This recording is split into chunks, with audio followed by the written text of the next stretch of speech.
ये इस बात है कि बाढ़ प्रबंधन में सरकार पूरी तरह विफल रही है और उन्होंने इस तरफ जितना ध्यान देना चाहिए वो नहीं दे रहे हैं। प्रधानमंत्री ने अनेक मौकों पर बिहार के चीनी उद्योगों के पुनरुद्धार का वायदा किया, पर 10 साल बाद भी उनका वायदा झूठा ही रहा और एक कारखाना भी वो पुनरुत्थान नहीं कर सके और कोई चीनी उद्योग यहाँ पर नहीं आ सका। एनडीए गठबंधन में आंतरिक कलह अब खुलकर सामने है। नीतीश कुमार को भाजपा ने मानसिक रूप से सेवानिवृत्त कर दिया है। भाजपा अब उन्हें बोझ मानने लगी है और बिहार की 80% आबादी ओबीसी, ईबीसी, एससी, एसटी वर्गों से है। जनता जाति जनगणना और आरक्षण नीतियों में पारदर्शिता चाहती है। कांग्रेस पार्टी और राहुल गांधी जी ने केंद्र सरकार को घेर कर जाति जनगणना के लिए मजबूर किया है। बिहार में भी कांग्रेस महागठबंधन सरकार के कार्यकाल में जाति संरक्षण हुआ। मैं प्रधानमंत्री जी से पूछना चाहता हूं कि क्या मजबूरी है कि बिहार की जनता को सरकार द्वारा पारित 65% आरक्षण को संवैधानिक सुरक्षा नहीं दिलवा पाए। इतिहास गवाह है कि कांग्रेस सरकार ने तो आज से 30 साल पहले तमिलनाडु के लोगों के लिए 69% आरक्षण को संवैधानिक सुरक्षा दी, लेकिन यहाँ डबल इंजन की सरकार ये कर नहीं सकी। इसका उदाहरण यही है कि मोदी जी खुद वो नहीं चाहते कि बिहार आगे बढ़े। सबसे अजीब बात है यूपी के मुख्यमंत्री ने की, जो अपने आप को प्रधानमंत्री का उत्तराधिकार समझते हैं। उन्होंने पहले आरक्षण के विरोध में लेख लिखा, अब उन्होंने जातियों के नाम पर होने वाली रैलियों पर रोक लगा दी है।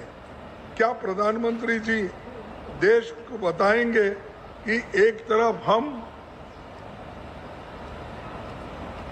सब जाति जनगणना करने की बात कर रहे हैं और दूसरी तरफ ऐसे लोगों जो अपने ऊपर हो रहे अन्याय और अत्याचार के खिलाफ सड़क पर उतरते हैं, उनको आप मुख्यमंत्री जेल में डालने की बात कर रहे हैं। क्या ये सही है? क्या ये ठीक है?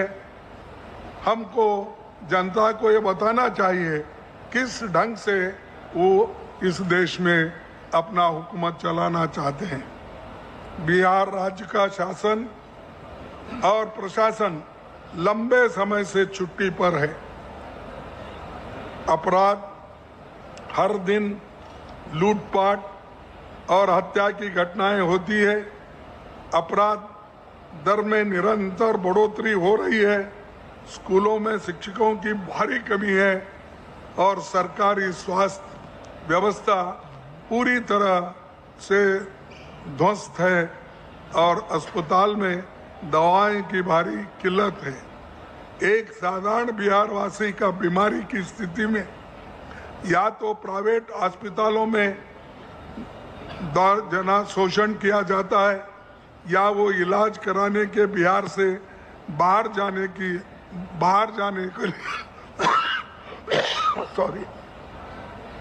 मजबूर हो जाता है या वो इलाज कराने में बिहार से बाहर जाने से बहुत मजबूरी से जाता है। बिहार की जनता भाजपा का धार्मिक ध्रुवीकरण नहीं चाहती, वो विकास केंद्रित राजनीति चाहती है। वो अपनी सरकार से बेसिक लॉन्ग टर्म सॉल्यूशन चाहती है। वो विकास, रोजगार, सामाजिक न्याय और सुशासन का अधिकार चाहती है और यही कांग्रेस पार्टी की मांग है कि सुशासन, एक अच्छी सरकार देना और यहाँ के नौजवानों को नौकरी दिलाना और इन्फ्लेशन को कम करना, ये सारी चीज़ें हमारे एजेंडा में हैं। बिहार ने अपने ऐतिहासिक, सामाजिक और राजनीतिक योगदान में के माध्यम से भारतीय लोकतंत्र को न केवल मजबूत किया, बल्कि यहाँ की जनता ने हमेशा सामाजिक न्याय और जन आंदोलन को बढ़ावा दिया। दलित, आदिवासी, पिछड़े, अति पिछड़े और अल्पसंख्यक वर्गों के उत्थान के लिए संघर्ष किया। मैं चाहता हूं आज यहां से बिहार के पुनर्निर्माण का बिगुल फूंका जाए। कांग्रेस पार्टी अपने गठबंधन दलों के साथ मिलकर बिहार के लोगों को रोजगार, शिक्षा, स्वास्थ्य, सामाजिक न्याय और सुशासन मुहैया कराएगी। बिहार की जनता लंबे समय से स्वर्णिम बिहार का सपना देख रही है और हम सब मिलकर इसे साकार करेंगे। 2025 विधानसभा चुनाव न सिर्फ बिहार के लिए बल्कि पूरे देश के लिए मील का पत्थर साबित होगा। यहीं से मोदी सरकार के भ्रष्ट शासन की उल्टी गिनती और अंत की शुरुआत होगी। इन्हीं शब्दों के साथ मैं अपनी बात को समाप्त करता हूं और आप सभी को फिर एक बार धन्यवाद देता हूं कि आपने देश के कोने कोने से आए हैं और अपनी बात भी रखेंगे और जो हमको आदेश यहाँ से मिलेगा और जो चीज़ें हम इसके पहले किए हैं और ख़ासकर बिहार में जो राहुल गांधी जी ने वोट चोरी का जो मामला यहाँ से आंदोलन शुरू किया, ये आंदोलन को भी जारी रखना है। इधर बिहार के लोगों को भी देखना है और तीसरे तरफ ये भ्रष्ट सरकार को उखाड़ के फेंकना है। तो इसीलिए आप सभी का मैं कोऑपरेशन चाहता हूँ, सहकार चाहता हूँ। इसीलिए आप सभी लोग हमारे पार्टी को मदद करेंगे। इसी विश्वास के साथ मैं अपने बात को ख़त्म करूँगा। धन्यवाद।